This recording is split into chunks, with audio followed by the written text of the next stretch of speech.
นี่คือกลุ่มทีมญาติบุญ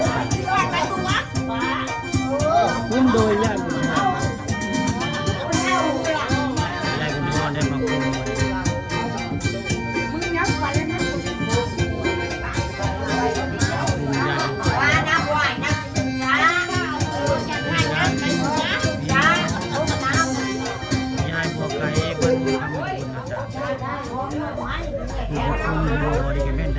บุญโทษเนี่ยบุญโทษเนี่ยบุญโทษนัก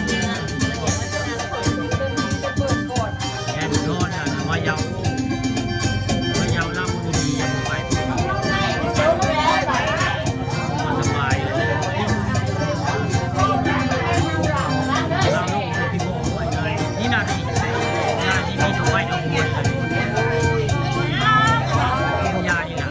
คุ้มเป็นยาบุญโทษเป็นแม่คุ้ม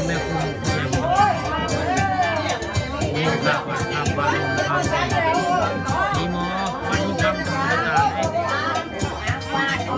การจริงมันจะคุ้มพี่น้องแหละ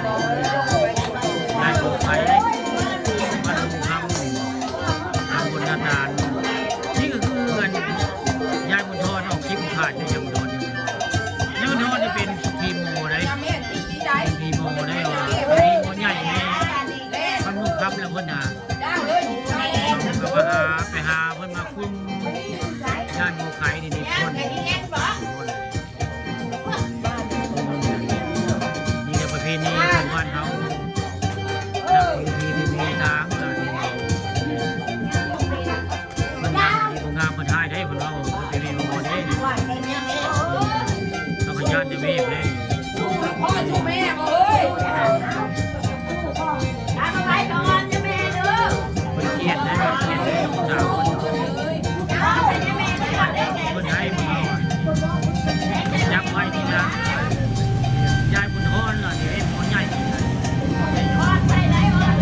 มันทำสมุนไพรสาว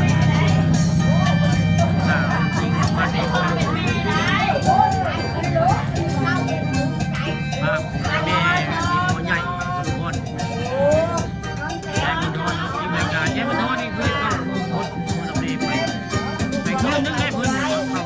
ก้มกาดเลยปัญญาเรื่องยายบุญทอนมันมีคำตำบลนาดาน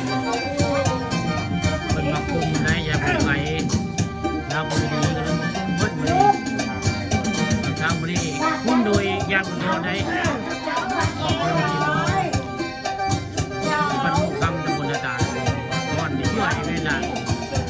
ยายบุญทอนของ